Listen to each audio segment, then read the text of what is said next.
Some Army units get the job done with force. Others use deception, like the Alamo Scouts in World War II, who rescue 500 prisoners in just 28 minutes. In the midst of World War II, the United States creates a secret unit that is so clandestine, not even U.S. military service people know that it exists. They're not shock troops, they're not commandos, they're specialist reconnaissance spies. They're called the Alamo Scouts. More than 700 men try out, but only 138 are chosen, the most resourceful and unbreakable. Their most important mission begins in the Philippines in 1945, when a local passes along troubling intelligence.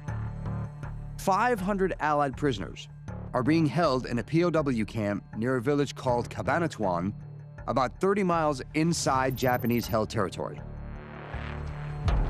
The prisoners being held at Cabanatuan don't know it, but they are in mortal danger. If liberation looks imminent, the order is simple: execute them. It's a job for the Alamo Scouts. Their mission is to get eyes on the camp and gather intel for a U.S. Army Ranger rescue operation. They are masters at sneaking behind enemy lines without being seen themselves.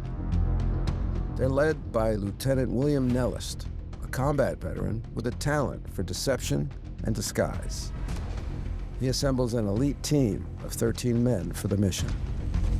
They are literally the best of the best, trained in jungle survival and guerrilla tactics. If anyone can get near the camp without triggering a massacre, it's them. On January 27th, the operation begins. But as the 13 men approach Cabanatuan, they encounter a problem. Lieutenant William Nellis discovers all of the foliage and normal cover they expected is actually not there. Cabanatuan is built in the middle of a rice paddy. The space around it is wide open. The enemy has guard towers, and the area is under observation at all times. Then, Nellis spots a crumbling shack overlooking the camp. If he can reach it, he'll have the perfect vantage point to scout the camp's defense. Nellis decides that he and another man will essentially disguise themselves as Filipino rice paddy workers. They wear coarse shirts and straw hats that they picked up from local villagers. And in plain sight of the Japanese guards, they head out across the rice paddies and go to the shack. If their deception isn't perfect, the consequences could be deadly. They eventually reach the shack, located close enough to the camp that it can function as an excellent observation post. Inside the shack, they perform surveillance for over 2 hours. They draw a detailed map of the camp, and they count around 250 guards. The problem is the guard force is more than twice as large as they'd been led to expect, and the American prisoners are in terrible physical shape. They've been weakened by starvation, torture, and death marches. In fact, some of the POWs are so weak, they can barely move at all.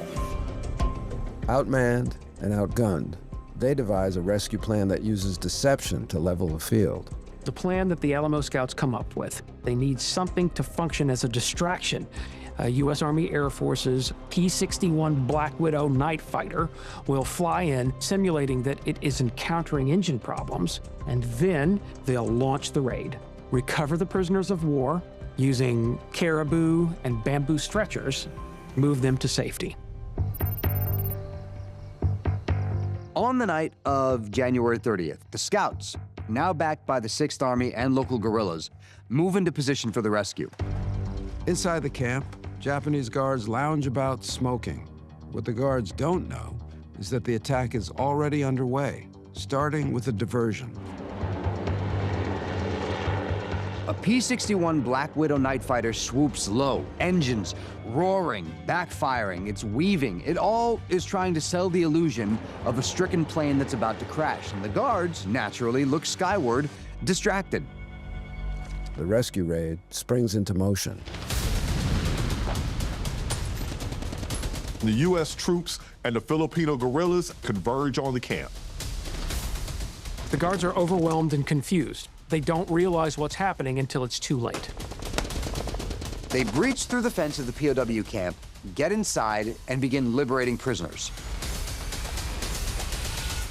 It all goes down like clockwork. The raid is over in less than 30 minutes. The Japanese suffer nearly 600 casualties, but not a single Alamo Scout is lost. Altogether, 500 Allied prisoners are freed. This is like one of the most daring, heroic operations the American military conducted during World War II.